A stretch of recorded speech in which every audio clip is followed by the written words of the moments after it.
صلی علی نبینا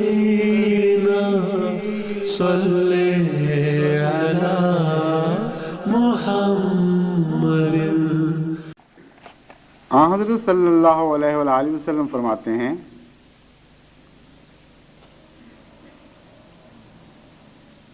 کہ جب رمضان کی پہلی رات آتی ہے تو شیطان اور سرکش جن قید کر دیے جاتے ہیں اور دوزخ کے دروازوں کو بند کر دیا جاتا ہے اور کھولا نہیں جاتا۔ دوزخ کا کوئی دروازہ بھی کھلا نہیں رہنے دیا جاتا اور جنت کے تمام دروازے کھول دیے جاتے ہیں اور کوئی دروازہ بند نہیں رہنے دیا جاتا۔ اور ایک اعلان کرنے والا یہ اعلان کرتا ہے کہ اے نیکی کی طلبگارو، نیکی کی طرف متوجہ ہو، اور اے برائی کا ارادہ رکھنے والو، برائی سے باز آ جاؤ۔ اللہ بہت سے لوگوں کو دوزخ سے آزاد کرنے کا اعلان کرتا ہے اور ہر رات کو ایسا ہی ہوتا رہتا ہے جب تک کہ رمضان کی راتیں گزر نہ جائیں۔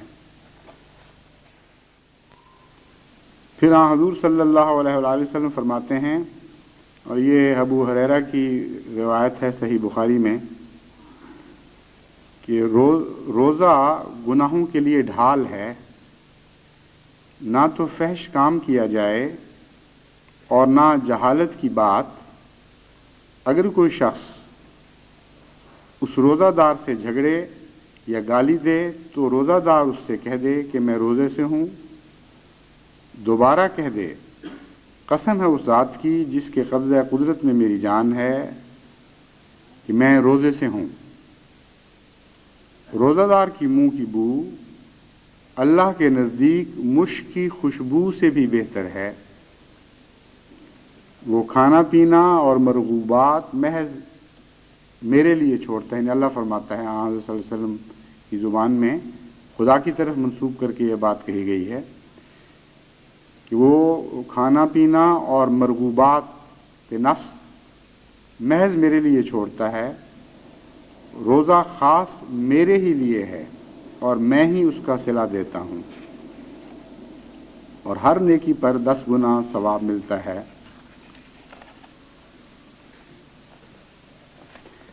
پھر حضرت صلی اللہ علیہ وآلہ وسلم نے فرمایا، اور یہ حضرت سہل سے روایت ہے، یہ بھی صحیح بخاری سے لی گئی ہے، کہ حضرت صلی اللہ علیہ وآلہ وسلم نے فرمایا، جنت کا ایک دروازہ ہے جس کا نام ریان ہے، قیامت کے دن اس دروازے سے بجز روزہ داروں کے اور کوئی داخل نہ ہو سکے گا۔ کہا جائے گا روزے دار کہاں ہیں، اور ان کو آگے بلایا جائے گا اور اس دروازے سے صرف انہی کو داخل ہونے کی دعوت دی جائے گی۔ حضرت مسیح موعود علیہ الصلوۃ والسلام فرماتے ہیں کہ حدیث شریف میں آیا ہے کہ وہ 2 آدمی بڑے بدقسمت ہیں، ایک وہ جس نے رمضان پایا اور رمضان گزر گیا اور اس کے گناہ بخشے نہ گئے، اور دوسرا وہ جس نے والدین کو پایا اور والدین گزر گئے اور اس کے گناہ بخشے نہ گئے۔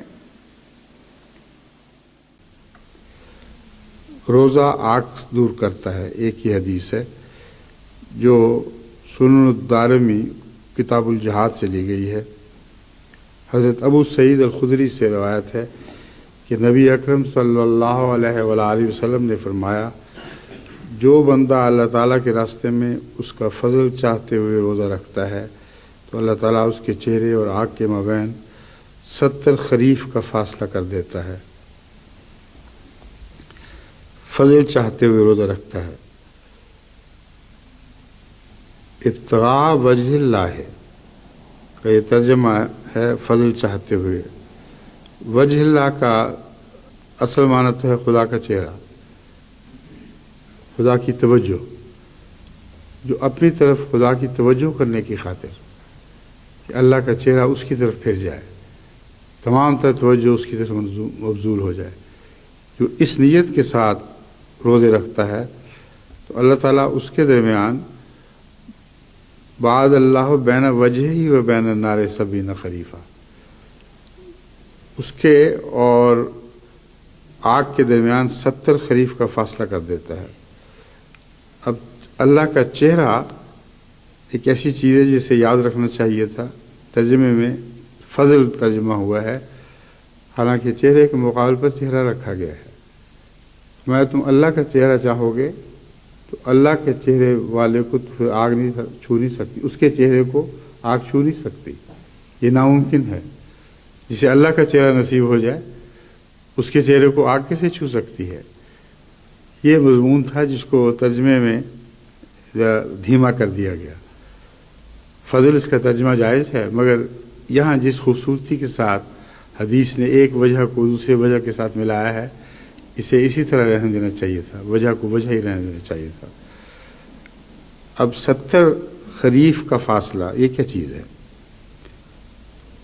خریف سرما اور گرما کے درمیان کے زمانہ کو کہتے ہیں، یعنی سردیوں اور گرمیوں کے درمیان ایک زمانہ آتا ہے جو ان دونوں کو ملنے سے روکتا ہے۔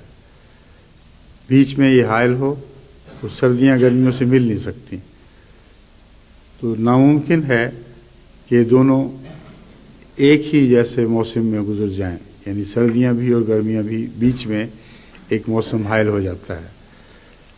لیکن لفظ 70 کو خصوصیت سے پیش نظر رکھنا ضروری ہے۔ فرمایا 70 خریفوں کا فاصلہ۔ اب 70 خریفوں کا فاصلہ تو تصور میں نہیں آ سکتا ویسے، کہ ایک خریف نہیں، 2 نہیں، 3 نہیں، 70 خریف ہیں، لیکن معاملہ اس سے زیادہ آگے ہے، کیونکہ 70 کا لفظ عربی میں زمانے کے بے شمار ہونے کی طرف بھی اشارہ کرتا ہے۔ 70 کا لفظ قرآن کریم سے اور احادیث سے ثابت ہے کہ محض لفظ عدد 70 پر اطلاق نہیں پاتا، بلکہ ایک لامتناہی زمانے کی طرف اشارہ کرتا ہے۔ بس لفظ 70 کو خصوصیت کے ساتھ ان معنوں میں آپ پیش نظر رکھیں کہ مراد یہ ہے کہ ناممکن ہے، کوئی بھی صورت ایسی نہیں کہ یہ چہرہ آگ دیکھ سکے۔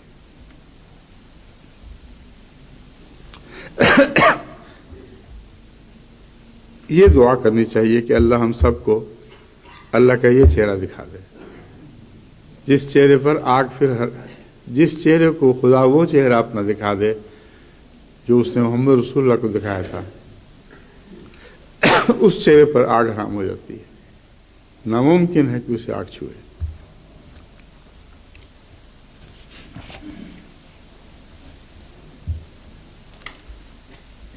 اب حضرت صلی اللہ علیہ وسلم فرماتے ہیں روزہ گناہوں کو یکسر مٹا دیتا ہے۔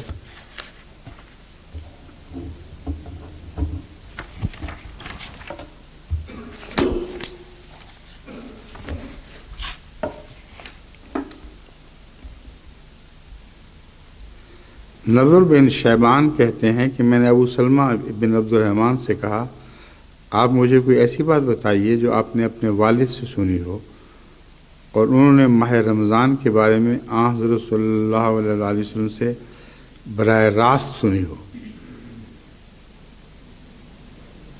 نضر بن شیبان کہتے ہیں میں نے ابو سلمہ بن عبد الرحمن سے کہا تھا۔ یہ کیا خیال آیا ان کو؟ معلوم ہوتا ہے کہ کوئی یہ روایت عام ہوئی ہوگی اور اس کا چرچا انہوں نے سنا ہوگا، تو وہ چاہتے ہوں گے کہ میں ان کی زبان سے خود سن لوں۔ ابو سلمہ بن عبد الرحمن نے کہا، ہاں مجھ سے میرے والد نے بیان کیا کہ رسول اللہ صلی اللہ علیہ وسلم نے فرمایا کہ اللہ تبارک تعالیٰ نے رمضان کے روزے رکھنا تم پر فرض کیے، اور میں نے تمہارے لیے اس کا قیام جاری کر دیا ہے، بس جو کوئی ایمان کی حالت میں ثواب کی نیت سے روزے رکھے وہ گناہوں سے ایسے نکل جاتا ہے جیسے اس کی ماں نے اسے جنم دیا ہو۔ یہ وہی حدیث ہے جو گزشتہ سال بھی میں نے بیان کرتے ہوئے عرض کیا تھا کہ ثواب کی نیت سے روزے رکھے کا ترجمہ درست نہیں ہے، یہ رواجی ترجمہ ہے، اور ثواب کی نیت سے ہی روزے رکھے جاتے ہیں، اس کے علاوہ روزے کس نیت سے رکھے جاتے ہیں؟ کبھی میں نے کسی کو گناہ کی نیت سے روزے رکھتے تو نہیں دیکھا۔ تو ثواب کی نیت سے روزہ رکھنا احتساب کا غلط ترجمہ کیا گیا ہے۔ جو روزے اس لیے رکھے کہ اپنے نفس کا احتساب کرے اور باریکی نظر سے اپنے اعمال کا جائزہ لے کہ ان میں کہیں کسی قسم کی غیر اللہ کی میرونی تو داخل نہیں ہوگی۔ یہ ترجمہ اگر کیا جائے تو پھر باقی مضمون بالکل ٹھیک بنتا ہے۔ ایسا شخص جب رمضان سے گزرے گا تو گویا اس سے نئی زندگی ملی ہے، جیسے ماں نے اسے نیا جنم دیا ہے۔ بس اس پہلو سے یاد رکھیں، جو الفاظ ہیں وہ یہ ہیں: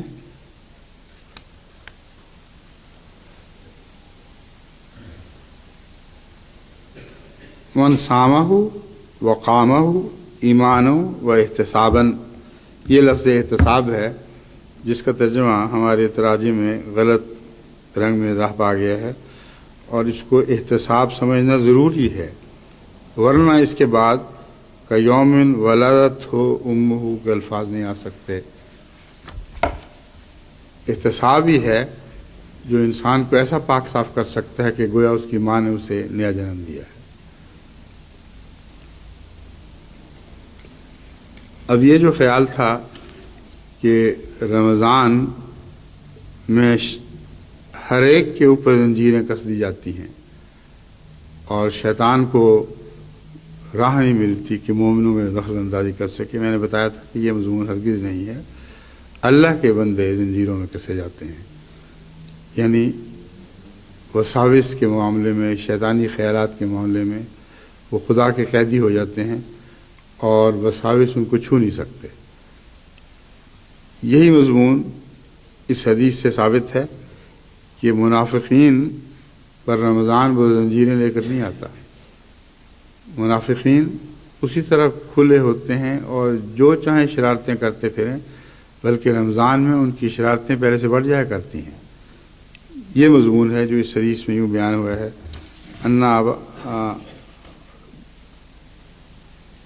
ترجمہ سنا دیتا ہوں، وقت کم رہے گا۔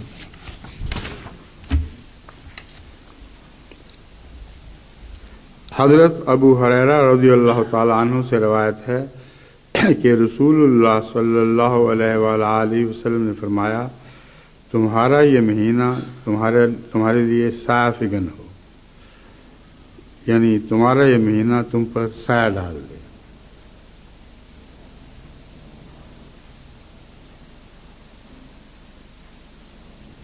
ابو ہریرہ رسول اللہ کی طرف اس سایہ فگن ہونے کے بعد یہ بات منسوب کرتے ہوئے عرض کرتے ہیں، فرماتے ہیں، رسول اللہ صلی اللہ علیہ وآلہ وسلم کا حلفی ارشاد ہے کہ مومنوں کے لیے اس سے بہتر مہینہ کوئی نہیں گزرا۔ اس لیے میں نے شروع میں تمہید میں کہا تھا، رسول اللہ صلی اللہ علیہ وسلم فرماتے ہیں کہ اس سے بہتر مہینہ مومن کے لیے متصور ہو ہی نہیں سکتا، اور منافق کے لیے اس سے برا مہینہ اور کوئی نہیں گزرا۔ بس اگر شیطان سب کے لیے قید ہو تو منافق کے لیے بھی قید ہونا چاہیے تھا۔ صاف ظاہر ہے کہ رمضان میں اس کا شیطان اور بھی پر پرزے نکالتا ہے اور پہلے سے زیادہ بڑھ کے شرارتیں کرتا ہے۔ اس مہینے میں داخل کرنے سے قبل ہی اللہ عز و جل مومن کا اجر اور نوافل لکھ دیتا ہے، داخل ہونے سے قبل ہی لکھ دیتا ہے۔ مراد یہ ہے کہ اس کا مقدر ہی نیکی ہے، اس کے سوا کچھ ہو نہیں سکتا۔ جو سچے دل سے ایمان لاتے ہوئے اس مہینے میں داخل ہوگا، گویا اس کا اجر پہلے سے لکھا گیا ہے، اس کو اپنے اجر کے بارے میں کسی شک کی ضرورت نہیں۔ جبکہ منافق کے گناہوں کا بوجھ اور بدبختی لکھ لیتا ہے، یعنی منافق پر بھی یہ بات لکھی جاتی ہے کہ اس مہینے سے گزر کے تم پہلے سے زیادہ بدبخت ہو جاؤ گے، کیونکہ نیکی کا موقع پاؤ گے اور ہاتھ سے کھو دو گے، بس تمہاری بدبختی پہلے سے زیادہ بڑھ جائے گی۔ پھر فرمایا، اس طرح کہ مومن مالی قربانیوں کے لیے اپنی طاقت تیار کرتا ہے اور منافق غافل لوگوں کے اتباع اور ان کے عیوب کی پیروی میں قوت بڑھاتا ہے۔ اب یہ بات بہت دلچسپ ہے کہ غافل لوگوں کے اتباع اور ان کی عیوب کی پیروی میں قوت بڑھاتا ہے۔ رمضان کے مہینے میں واقعتاً بعض منافقین اس کھوج میں لگے رہتے ہیں کہ کوئی شخص روزہ تو رکھتا ہے مگر فلاں عیب رکھتا ہے، کوئی شخص بظاہر عبادت کر رہا ہے مگر فلاں عیب بھی رکھتا ہے۔ اور عجیب بات ہے کہ اس مہینے میں اس مضمون کے خطوط بھی مجھے ملتے ہیں، بلا استثناء ہمیشہ اس مہینے میں ضرور ایسے خطوط ملتے ہیں جو رسول اللہ صلی اللہ علیہ وسلم کی اس حدیث پر گواہ ہو جاتے ہیں۔ بالکل سچ بات، ایسے بدنصیب لوگ ہیں کہ اپنے حال کی فکر نہیں مگر مومنوں کی نیکیوں پر حسد کرتے ہیں اور چاہتے ہیں کہ ان میں عیوب ڈھونڈیں، ان میں ناسور ڈالنے کی کوشش کریں، اور رمضان کے مہینے میں اس میں تیزی آ جاتی ہے۔ اب مالی قربانیوں کے متعلق جہاں تک جماعت کو علم ہے، خصوصیت کے ساتھ رمضان میں مالی قربانیوں کا حکم ہے اور مومنین ضرور کرتے ہیں، اور انہی مالی قربانیوں کے متعلق کیڑے ڈالنے کے خطوط ملتے ہیں۔ دیکھ لیا جی ہم نے فلاں شخص کو بڑا مالی قربانی کرتا پھرتا ہے لیکن یہ کمزوری پائی جاتی ہے، وہ کمزوری پائی جاتی ہے۔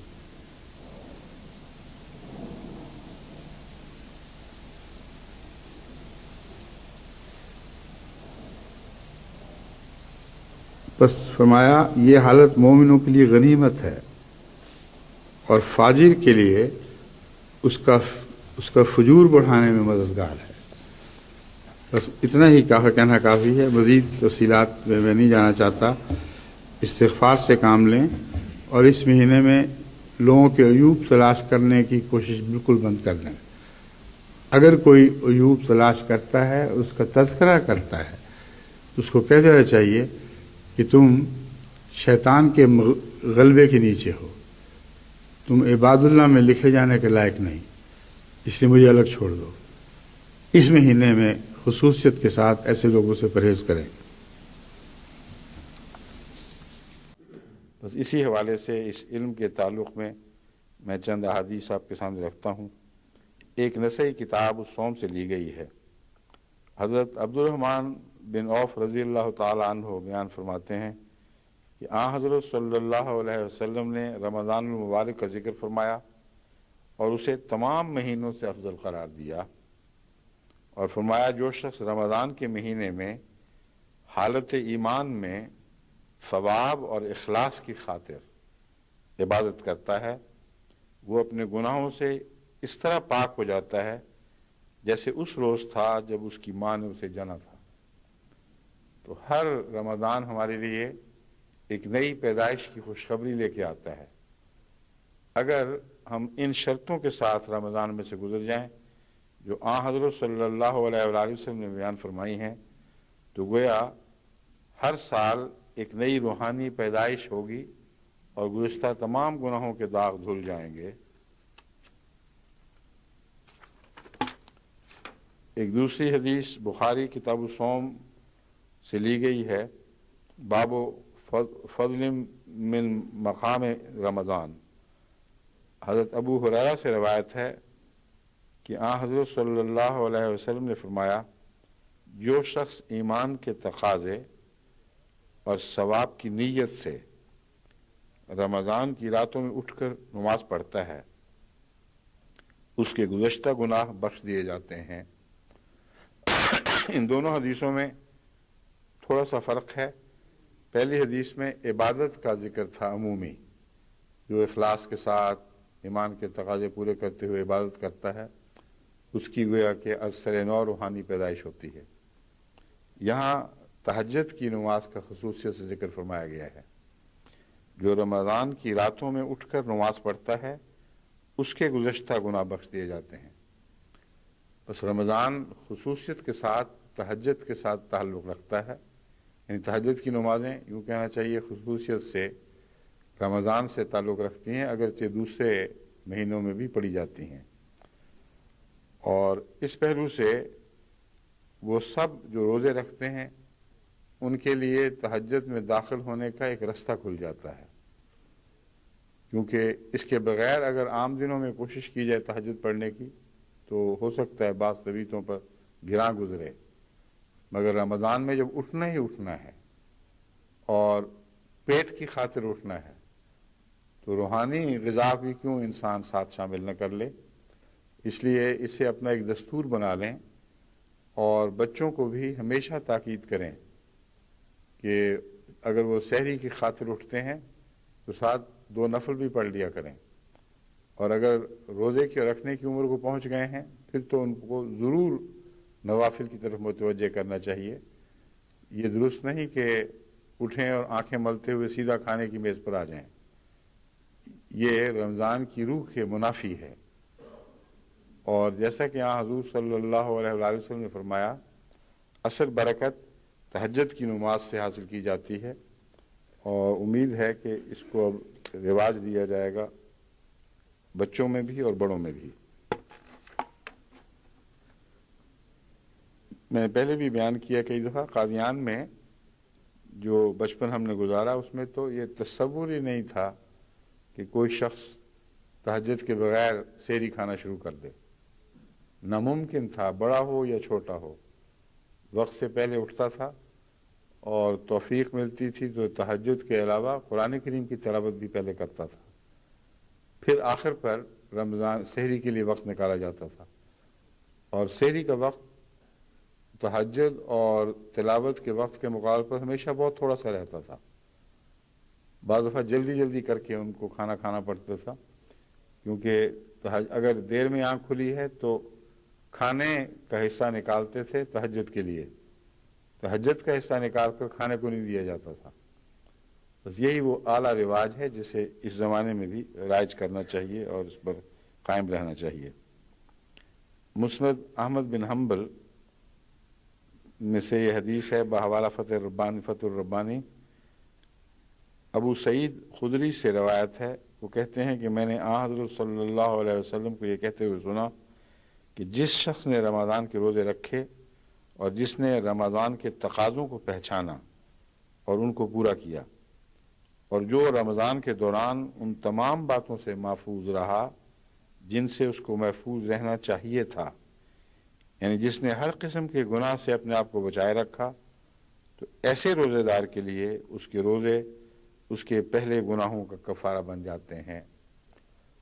بس وہ دیگر شرائط جو تہجد کی نماز یا عبادت ادا کرنے کے علاوہ لازم ہیں وہ یہ ہیں کہ تقاضوں کو پورا کیا جائے، اور تقاضے پورے کرنے میں اہم بات یہ ہے وہ ان تمام باتوں سے محفوظ رہے جن کے متعلق قرآن کریم میں یا احادیث میں ذکر ملتا ہے کہ خصوصیت سے رمضان کے مہینے میں ان سے پرہیز کیا جائے، اور ہر قسم کے گناہ سے اپنے آپ کو بچائے۔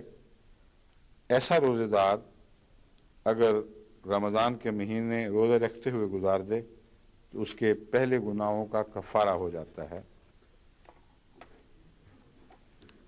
بخاری کتاب الصوم سے ایک اور حدیث لی گئی ہے۔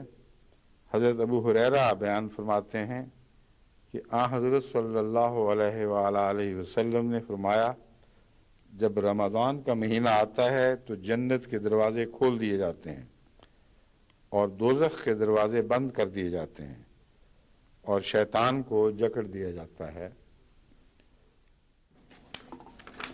پھر حضور صلی اللہ علیہ وآلہ وسلم نے فرمایا، ان لکل شیء بابا و باب العبادت الصیام، یہ جامع الصغیر سے حدیث لی گئی ہے۔ اسی طرح ایک دار قطنی بحوالہ جامع الصغیر حدیث ہے، اذا سلم رمضان سلمت السنۃ، کہ پہلی حدیث کا ترجمہ ہے ہر چیز کا ایک دروازہ ہے اور عبادت کا دروازہ روزے ہیں۔ دوسری حدیث کا ترجمہ ہے کہ جب رمضان سلامتی سے گزر جائے تو سمجھو کہ سارا سال سلامت ہے، جب رمضان سلامت رہا تو سارا سال سلامت رہا، یہ ترجمہ ہے۔ پہلی حدیث میں جو یہ فرمایا گیا کہ عبادت کا دروازہ رمضان ہے، تو اس سے کیا مراد ہے؟ کیا رمضان کے بغیر عبادت نہیں ہوتی؟ 5 وقتہ نماز جو فرض ہے اس کے علاوہ بھی تو بہت سی عبادت ہے، تہجد کی نمازیں بھی ہیں، یہ سارا سال ہوتی رہتی ہیں۔ تو سیام کو عبادت کا دروازہ کیوں فرمایا گیا؟ ایک تو یہ معنی ہے کہ عبادت کا وسیع تر مفہوم جس میں بندگی بھی شامل ہے، جیسا رمضان سکھاتا ہے ویسا کوئی اور مہینہ نہیں سکھاتا۔ دوسرے یہ کہ رمضان کے وقت عبادت کے لیے ایسا جوش پیدا ہوتا ہے اور ایسی گرمی پیدا ہوتی ہے کہ حقیقت میں اگر عبادت کی لذت پانی ہو تو رمضان کے رستے سے داخل ہو، پھر تمہیں یہ بات سمجھ آئے گی کہ عبادت کیا ہوتی ہے۔ بس یہ مفہوم ہے عبادت کا دروازہ، ورنہ یہ مراد نہیں کہ رمضان کے بغیر عبادت نہیں ہو سکتی۔